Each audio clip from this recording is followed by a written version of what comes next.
Okay, so once you get the valve cover removed, you'll see here's your intake lift bolt and your exhaust side lift bolt. What you use is a 10mm to remove these. I'm hoping that yours will come out easy. My engine has 206,000 miles on it. I don't know if these ever been replaced, but it's basically a 10mm. They don't look bad at all. And I'll show a comparisons of the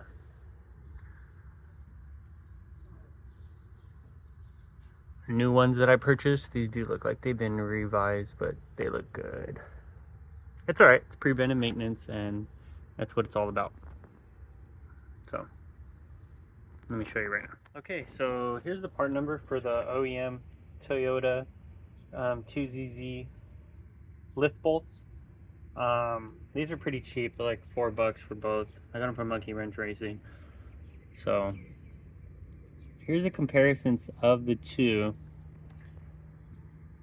So they were pretty much the same.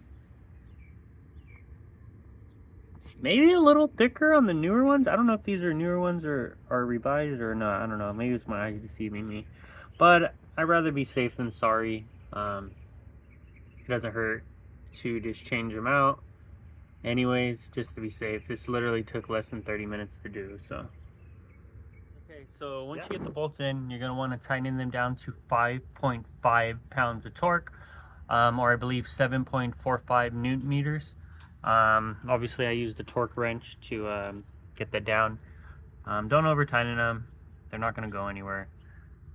But yeah, that's it. Not bad though for 206K on this engine. Obviously you're going to see some oil stay. I do see a little bit of wear on the cams.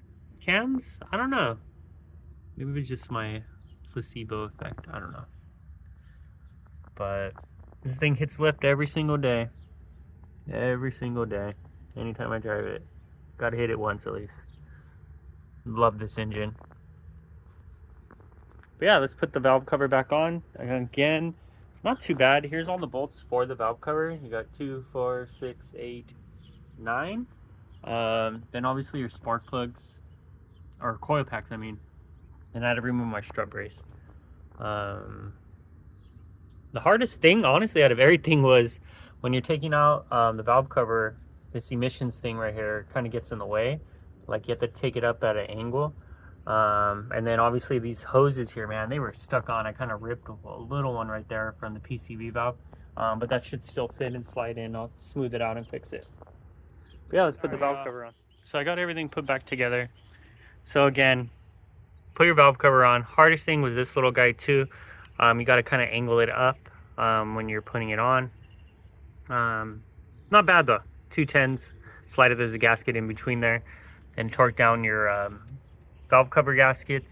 My valve cover was changed not that long ago, but maybe like 4,000 miles ago, so I didn't need to do nothing else to it.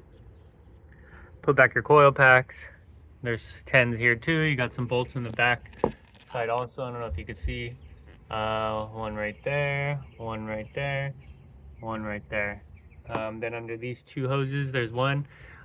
This hose right here for the PCB did get stubborn and break off. I did cut it a little bit and it's on there, but literally where the clamp is all it's on. So I'm gonna have to order a new one from Toyota. That was probably the hardest part to get off. Those things were on there good, but 206K on them, so makes sense. But yeah, that's how you replace the lift bolts on your 2ZZ engine. Please like, subscribe for more content. Bye.